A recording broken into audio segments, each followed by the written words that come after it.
मैं दावत खिताब देता हूँ खतीब ज़ीशान मुकर्रर शोला बयान खतीब दिल पजीर हज़रत अल्लामा मौलाना पीर सैयद अली रज़ा शाह साहब को कि वो तशरीफ़ लाएँ और प्यारे आका अलैहि सलाम की बारगाह में नसर की सूरत में गुलहाए अकीदत पेश करें। अल्हम्दुलिल्लाहि रब्बिल आलमीन हम्दश शाकिरीन व अफ़ज़लुस सलाति व अकमलुस सलाम व अकमलुस सलामि अला सय्यिदिल मुरसलीन।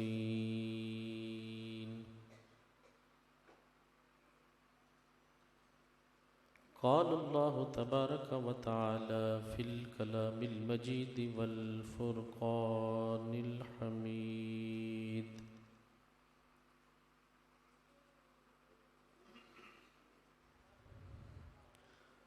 व रफ़अना लक ज़िक्रक।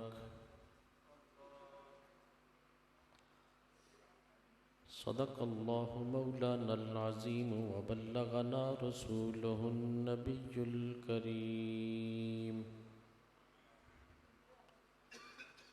व नहनु अला ज़ालिका मिनश शाहिदीन वश्शाकिरीन वल्हम्दुलिल्लाहि रब्बिल आलमीन। दुरूद पाक अस्सलातु वस्सलामु अलैका या रसूलल्लाह वअला आलिका व अस्हाबिका या हबीबल्लाह। अस्सलातु वस्सलामु अलैका या रसूलल्लाह वअला आलिका व अस्हाबिका या हबीबल्लाह।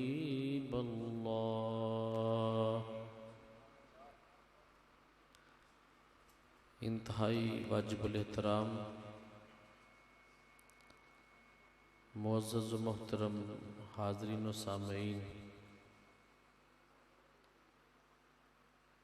आज का ये खूबसूरत और ईमान अफरोज़ प्रोग्राम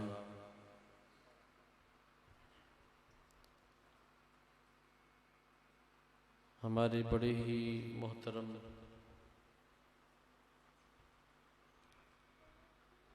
जनाब डॉक्टर करम इलाही साहिब मरहुमा मगफूर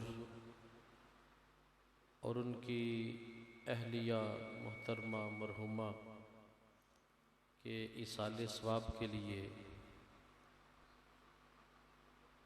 मुनअकिद किया गया है। माशाअल्लाह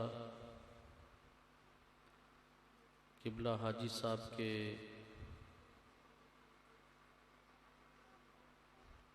फर्जंदान और उनके भाई और उनके ख़ानदान वाले बड़ी मुबारकबाद के मुस्तहिक हैं कि किबला हाजी साहब मरहुमा मगफूर के लिए और उनकी अहलिया के लिए महफ़िल ज़िक्र मुस्तफ़ा सल्लल्लाहु अलैहि वसल्लम का इनेकाद फरमाया है। वो लोग कितने खुशकिस्मत हैं कि जिनके इसाले सवाब के लिए हुजूर के ज़िक्र की महफ़िल का इनेकाद किया जाए। अभी आपने शहर इकबाल के बेहतरीन कारी कुरान और बेहतरीन सनाखान रसूल सल्लल्लाहु अलैहि वसल्लम का खूबसूरत अंदाज में कलाम समात फरमाया है और माशाअल्लाह बड़ी मोहब्बत के साथ ज़ौक़ व शौक़ के साथ आप अहबाब तशरीफ़ फरमा थे। अल्लाह ताला सबका इस महफ़िल पाक में हाजिर होना अपनी बारगाह में कबूल फरमाए। कुरान मजीद फुरकान हमीद की बड़ी मशहूर आया मुबारक आपने समात फरमाई। फरमाया वारफ़ाना लका ज़िक्रक, और ए हबीब हमने बुलंद कर दिया है आपके ज़िक्र को आपकी खातिर। अल्लामा शकील अहमद ज़की साहेब और किबला पीर साहब तशरीफ़ फरमा है। ये जानते हैं कि अगर आयत करीमा का उसलूब यूं होता वरफ़ाना ज़िक्रक, तो मफ़हूम के एतबार से फिर भी ठीक था, लेकिन अल्लाह रब्बुल इज़्ज़त ने फरमाया वरफ़ाना लका ज़िक्रक। अहले नज़र और अहले मोहब्बत जानते हैं कि खालिक ने जो वरफ़ाना ज़िक्रक के साथ लका की ज़मीर का इस्तेमाल फरमाया है, इससे पता चलता है कि निगाह कुदरत में मकाम मुस्तफ़ा क्या है। वरफ़ाना लका ज़िक्रक, हबीब हमने बुलंद किया आपके ज़िक्र को आपकी रज़ा के लिए। तो कैसा खूबसूरत अंदाज है कुरान मजीद का हुजूर की अज़मत व शान को वाज़े करने के लिए, और सरकार दो आलम सल्लल्लाहु अलैहि वसल्लम की शान देखें, हुजूर का मकाम व मर्तबा देखें कि अज़ानों में नाम खुदा के साथ नाम मुस्तफ़ा, तकबीरात में अल्लाह के नाम के साथ हुजूर का इसमें ग्रामी, नमाज में हुजूर के ज़िक्र को अल्लाह के ज़िक्र के साथ बयान किया गया, कुरान में ज़िक्र खुदा के साथ ज़िक्र मुस्तफ़ा, और फिर ईद उल फितर में, ईद उल अज़हा में, शब कदर में, शब बरात में, हर जगह पर ज़िक्र खुदा के साथ ज़िक्र मुस्तफ़ा है। तो इससे पता चलता है कि हुजूर के ज़िक्र को खालिक ने कितना बुलंद कर दिया है। और माशाअल्लाह आप अंदाज़ा फरमाएं, बारी ताला इरशाद फरमाते वरफ़ाना लका ज़िक्रक, हबीब हमने आपके ज़िक्र को आपकी खातिर बुलंद कर दिया। तो बुलंद कौन कर रहा है? खुद खालिक। बोले बुलंद कौन कर रहा है? खुद खालिक अपने हबीब के ज़िक्र को बुलंद कर रहा है। तो जिसके ज़िक्र को बुलंद करने वाली ज़ात खुद ज़ाते खुदा है, उसके ज़िक्र की बुलंदी का फिर कौन अंदाज़ा लगा सकता है। और माशाअल्लाह पढ़े लिखे बाशऊर अहबाब बैठे हैं। मुस्लिम ममालिक में सबसे मशरिक में जो मुल्क है वो है इंडोनेशिया। इंडोनेशिया में सबसे पहले फजर की अजान होती है, और इंडोनेशिया का जो इलाका है वो हजारों जजीरों पर मुश्तमिल है। और सुबह सबसे पहले, चूंकि मशरक की इंतहा में है, तो सुबह सबसे पहले इंडोनेशिया के हजारों जजायर में जब सुबह की अजान शुरू होती है तो पूरा 1.5 घंटा, कितना टाइम? पूरा 1.5 घंटा इंडोनेशिया और उसके कुर्बो जवार में अशहदु अल्ला इलाहा इल्लल्लाह के साथ अशहदु अन्ना मुहम्मद रसूलुल्लाह के तराने गूंजते रहते हैं। और फिर इंडोनेशिया से ये काफिला इश्क व मोहब्बत जो है ये सफर करते करते फिर समाट्रा में पहुंचता है। और फिर समाट्रा में नामे खुदा के साथ नामे मुस्तफ़ा को बुलंद करना शुरू कर दिया जाता है। और समाट्रा से ये तौहीद और रिसालत का काफिला फिर मलाया तक जा पहुंचता है। और मलाया से ये लाहूती नगमे ये ढाका के अंदर पहुंचते हैं। ढाका मस्जिदों का शहर है, हजारों मस्जिदें हैं ढाका के अंदर। तो जब इंडोनेशिया से ये काफिला इश्क व मोहब्बत सफर करते करते 1 घंटे के अंदर ढाका तक पहुंचता है। और फिर ढाका में और फिर पूरे बांग्लादेश के अंदर अल्लाह की तौहीद और नबी सल्लल्लाहु अलैहि वसल्लम की रिसालत की गवाही के राग अलापने शुरू कर दिए जाते हैं। और ढाका से फिर बम्बे, वहां से श्रीलंका, और श्रीलंका के साथ फिर श्रीनगर अल्लाह के महबूब सल्लल्लाहु अलैहि वसल्लम के नाम की अजमत के तराने शुरू कर दिए जाते हैं। और जब श्रीनगर में तौहीद और रिसालत के ये नगमे शुरू होते हैं तो श्रीनगर के साथ फिर सियालकोट भी हम आवाज हो जाता है। और फिर पूरे 40 मिनट तक लाहौर से लेकर कराची तक, कराची से लेकर गवादर तक, और फिर मुल्क के चप्पे चप्पे में 40 मिनट तक, पूरे 40 मिनट तक ये तौहीद और रिसालत के नगमे गूंजते हैं। और फिर यहां पाकिस्तान से ये तौहीद और रिसालत के नगमे गूंजते गूंजते अफगानिस्तान के पहाड़ों से जा टकराते हैं। और तौहीद और रिसालत का ये काफिला फिर अफगानिस्तान के कोहसारू से होता होता अफगानिस्तान से फिर मस्कत पहुंचता है। मस्कत से ये काफिला इश्क व मोहब्बत फिर बगदाद पहुंचता है। और बगदाद से फिर ये सऊदी अरब पहुंचता है।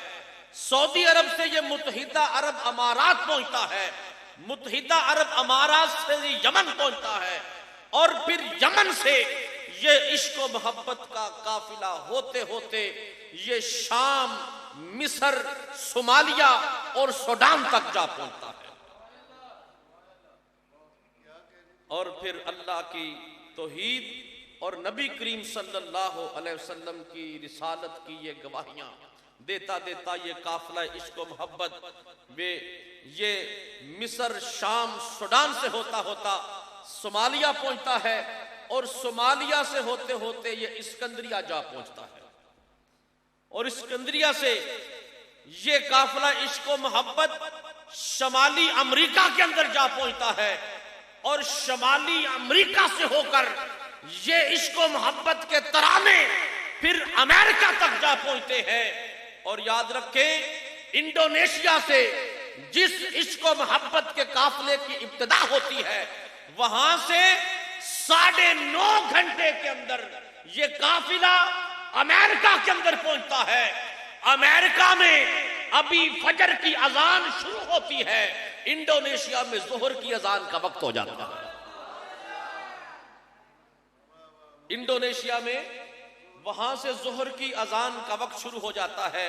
और वहां अभी इंडोनेशिया में जोहर की अजान शुरू हो रही होती है कि ढाका में असर की नमाज का वक्त शुरू हो जाता है। तो इससे पता चलता है कि ला इलाहा इल्लल्लाह के साथ मुहम्मदुर रसूलुल्लाह सल्लल्लाहु अलैहि वसल्लम के तराने ये इंडोनेशिया से शुरू होकर ये अमेरिका तक पहुंचते हैं। और फिर पूरी कायनात के अंदर मशरिक से लेकर मगरिब तक, शुमाल से लेकर जुनूब तक, जमीन से लेकर आसमान तक कोई एक लम्हा, कोई एक सेकंड, कोई एक मिनट ऐसा नहीं गुजरता जब तक जिस मिनट के अंदर और जिस घड़ी के अंदर नामे खुदा के साथ नामे मुस्तफा के नगमे न गूंज रहे। सुभान अल्लाह, माशाअल्लाह, माशाअल्लाह। नारे तकबीर, नारे रिसालत, नारे हैदरी, सरकार की आमद, मीठे की आमद, लजपाल की आमद। जरा जोर से बोलो, जरा प्यार से बोलो। वरफाना लका जिक्रक, हबीब हमने आपके जिक्र को आपकी खातिर बुलंद कर दिया है। और हदीस कुदसी है, तवज्जो फरमाए, हदीस कुदसी इरशाद खुदाबंदी होता है। हुजूर ताजदार कायनात इसको अपने अल्फाज में बयान करते, हुक्म खुदा होता है। और हदीस कुदसी क्या है? कुल्लुहुम यतलबूना रज़ाई, ए हबीब सारी कायनात मेरी रजा चाहती है।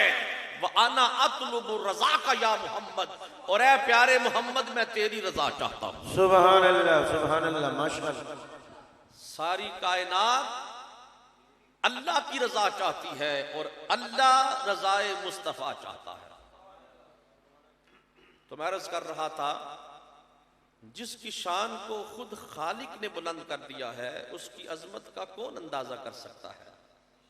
तो पूरी दुनिया के अंदर शर्क से लेकर गरब तक, शुमाल से लेकर जनूब तक, जमीन से लेकर आसमान तक, कोई एक लम्हा भी ऐसा नहीं गुजरता जिस लम्हे में अजानों की सूरत में जिक्र खुदा और जिक्र मुस्तफ़ा के तराने नहीं गूंज रहे होते।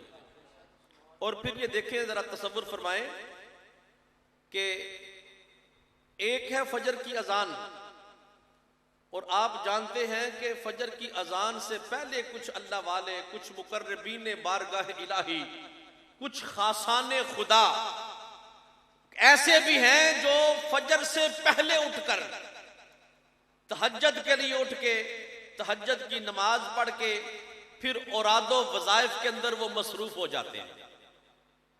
यानी अगर इंडोनेशिया से भी अगर सफर शुरू किया जाए तो वहां से भी ये सफर शुरू होने से पहले 1-2 घंटा इससे भी पहले शुरू हो चुका होता है।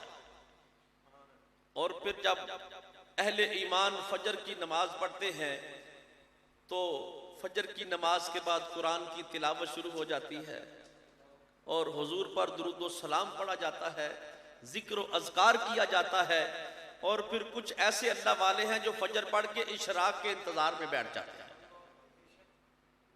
और कुछ ऐसे हैं जो इशराक पढ़ के तो फिर अपने घर में रवाना होते हैं। तो यानी ये जो काफिला इश्क व मोहब्बत है, ये सिर्फ फजर के वक्त शुरू होने वाला नहीं, बल्कि फजर से भी कुछ अरसा पहले शुरू होता है। और फिर कायनात में कोई एक लम्हा भी ऐसा नहीं जिस लम्हे में ज़ाते खुदा और ज़ाते मुस्तफ़ा के नगमे नहीं अलापे जाते। सीता विलियम हिंदुस्तान की खला नवर्द है, उसने हिंदुस्तान में ख़वातीन में सबसे पहले वो चांद पर पहुंची। वो जब चांद पर गई अपनी टीम के साथ, अपने आलात के साथ, चांद पर जाके उसने जमीन का मुशाहिदा किया।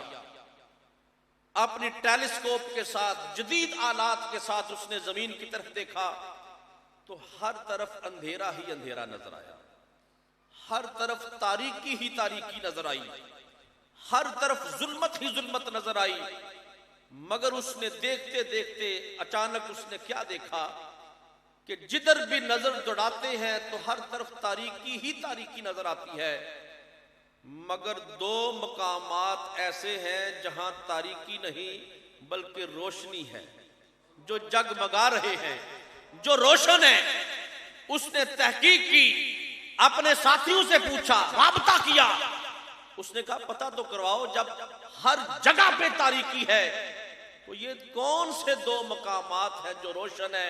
उसने तहकीक की तो पता चला एक जगह का नाम मक्कातुल मुकर्रमा है, दूसरी जगह का नाम मदीनातुल मुनव्वरा है। सुभान अल्लाह, माशाअल्लाह। उसने कहा कि ये कैसे हो सकता है कि सारी कायनात तारीकी में डूबी हुई है मगर ये 2 जगह जो है ये रोशन है। उसने तहकीक की। किसी ने कहा कि शायद इस वजह से है कि मक्का में भी अल्लाह की बहुत ज्यादा इबादत होती है, हर वक्त इबादत होती है, और मस्जिद नबवी में, मदीना शरीफ में भी हर वक्त अल्लाह की इबादत और रियाजत होती है।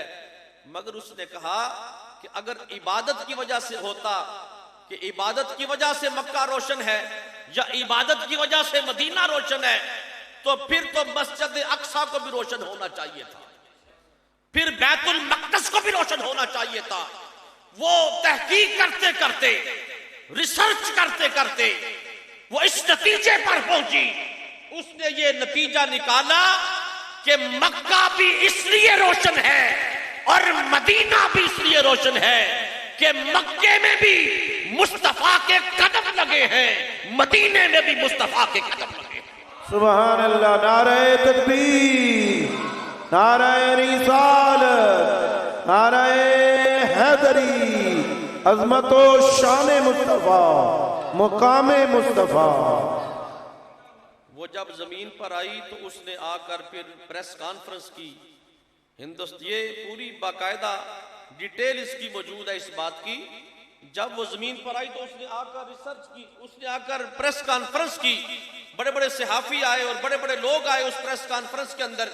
तो उसने कहा कि मैं जब गई थी तो मेरा मजहब और था, मैं जब गई थी तो मेरे ख्यालात और थे, मगर जब चांद पर पहुंची और मैंने चांद पर जाकर दो मकामात को रोशन देखा, मक्कातुल मुकर्रमा को और मदीनातुल मुनव्वरा को चमकते देखा, और मुझे फिर पता चला ये मोहम्मद रसूलुल्लाह के कदमों की बरकत की वजह से है। तो मेरे दिल ने गवाही दी, जिस नबी के कदम 1400 साल पहले लगे हैं, 1400 साल बाद भी उनके कदमों की ये बरकत है कि मक्का भी रोशन है, मदीना भी रोशन है। यकीनन वो नबी भी सच्चा है, उसका दीन भी सच्चा है। सुभान अल्लाह। नारे रिसालत, नारे हैदरी, ताजदारे खत्मे नबूवत, ताजदारे खत्मे नबूवत, ताजदारे खत्मे नबूवत। उसने कहा जब मैं गई थी तो मेरा मजहब हिंदू था, लेकिन अल्लाह के फजल से और मोहम्मद अरबी के खुसूसी निगाह शफकत से अब मेरा मजहब और मेरा दीन इस्लाम है। पहले मेरा नाम सीता विलियम था, अब मेरा नाम फातिमा है। वो जमीन पर आई तो उसने कलमा पढ़ के मुसलमान हो गई। किस वजह से? कि सरकार के कदमों की बरकत की वजह से।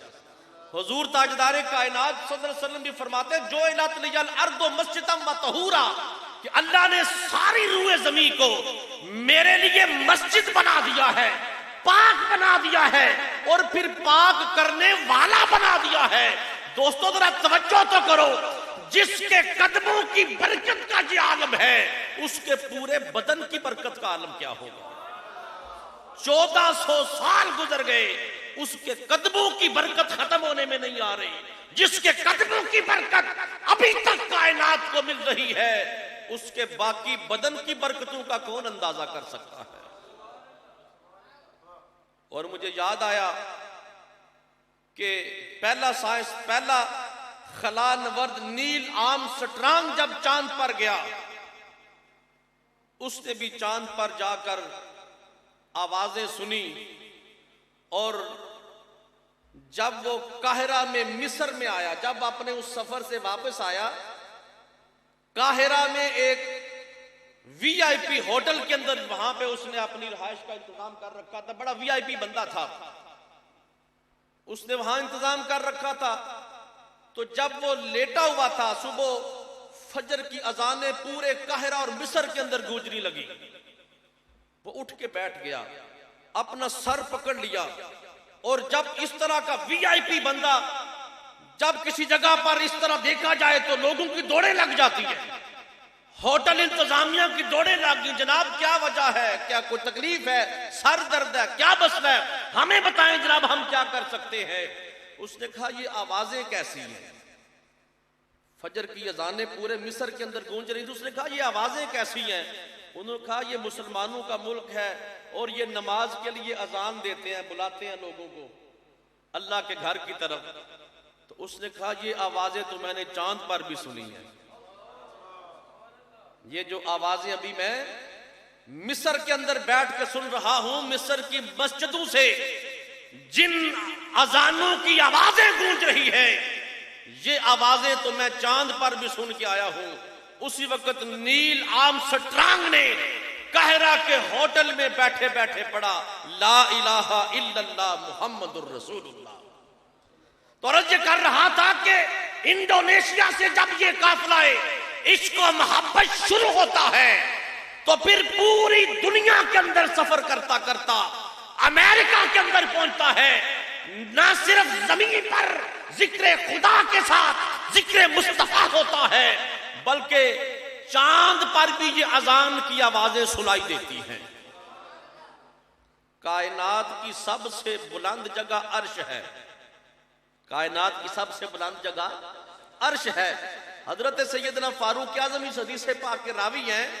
आप फरमाते हैं कि जब हजरत सैयदना आदम अलैहिस्सलाम से खताए इज्तिहादी हुई, 300 साल तक गिरियाजारी करते रहे, रोते रहे, लेकिन दुआ कबूल न होती थी। तो एक मर्तबा बैठे बैठे नजर उठाई तो आसमां के किनारे पर लिखा हुआ देखा ला इलाहा इल्लल्लाह मुहम्मदुर रसूलुल्लाह। तो जनाब आदम अलैहिस्सलाम अर्ज करते हैं बारी ताला अपने प्यारे महबूब मोहम्मद के सदके मुझे माफ फरमा दे। फरमाया आदम तुझे कैसे पता चला मोहम्मद का? अर्ज की बारी ताला मैंने आसमान पर तेरे नाम के साथ ये नाम लिखा हुआ देखा तो मैं समझ गया ये नाम बड़ी अजमतों वाला है। तो अर्ज करने का मकसद ये है, इस हदीस की डिटेल में जाने का वक्त नहीं, कायनात में सबसे बुलंद जगह अर्श है और अर्श पर भी मेरे मुस्तफा का नाम लिखा हुआ है। इससे बढ़ के वरफाना लका जिक्र की और क्या दलील होगी। और फिर देखें अल्लाह रब्बुल इज्जत ने खुद अपने हबीब के जिक्र को बुलंद किया, खुद आपकी अजमत को चार चांद लगाए। जिसके जिक्र को, जिसकी शान को, जिसकी अजमत को, जिसके मकाम को बुलंद करने वाली जात खुद जाते खुदाबंदी है, उसके जिक्र को कोई कम कर सकता है? अगर जाग रहे हैं तो बोलें जरा, उसके जिक्र को कोई कम कर सकता है? मुझे मालूम है कि आज महफिल थोड़ी सी लेट हो गई, लेकिन माशाल्लाह सालाना महफिल है, थोड़ी बहुत लेट हो ही जाती है। और फिर आपने माशाल्लाह सियालकोट के सबसे बेहतरीन सना खान आपने समात फरमाए हैं, बेहतरीन कारी आपने समात फरमाए हैं। और ये मैं शुक्रिया अदा करना चाहूंगा हाफिज शान साहब और डॉक्टर साहब का, जिन्होंने इतनी खूबसूरत महफिल सजा के तो हमें इसमें आने का मौका दिया है। यही हमारी जिंदगी का हासिल है और यही हमारी जिंदगी का सरमाया है। जब अल्लाह की बारगाह में बंदा मोमिन पहुंचेगा तो सबसे कीमती घड़ियां वही घड़ियां हैं जो उसकी याद में और उसके हबीब की याद में गुजरने वाली है। मुझे अंदाजा है कि वक्त हो चुका है, लेकिन ये महाफिल भी गनीमत है। न जाने कब सांस की डोरी कट जाए, कब मोहलत खत्म हो जाए, तो आपको फिर ये घड़ियां, ये वक्त, ये टाइम का एक एक लम्हा आपको फायदा देगा इंशाअल्लाह। तो अल्लाह रब्बुल इज्जत ने अपने महबूब सल्लल्लाहु अलैहि वसल्लम की शान, अपने महबूब की अजमत के डंके खुद बजाए हैं। तो जिसकी शान खुद अल्लाह बुलंद करता है, फिर आज के अगर कोई नाम निहाद लोग हुजूर की जात पर, हुजूर के जिक्र को कम करने के लिए एतराज करें तो वो सरकार की अजमत को कम नहीं कर सकते। बेशक वो कहते फिरे जी कहां लिखा है दरूद पढ़ना, कहां लिखा है महफिल मिलाद मनाना, कहां लिखा है क्या सहाबा ने मनाया था, क्या हुजूर ने महफिल मिलाद की थी। बेशक वो ये राग अलापते रहे, मगर अल्हम्दुलिल्लाह हुजूर के दीवाने, सरकार से मोहब्बत करने वाले, हुजूर के जिक्र से रुकने वाले नहीं है। इंशाअल्लाह जब तक हमारी जान में जान है, अल्लाह के हबीब का जिक्र इंशाअल्लाह होता ही रहेगा। दुआ है अल्लाह पाक हमारी ये हाज़िरी अपनी बारगाह में कबूल फरमाए। आप लोगों का आना और इस महफिल पाक में बैठना सुनना बड़ी मोहब्बत के साथ माशाल्लाह आप रात के 1 बजे तक तशरीफ़ फरमा है। हमारी माएँ बहनें बेटियाँ भी इस प्रोग्राम को समाअत फरमा रही हैं। तो अल्लाह पाक सब की हाज़िरी अपनी बारगाह में कबूल फरमाए।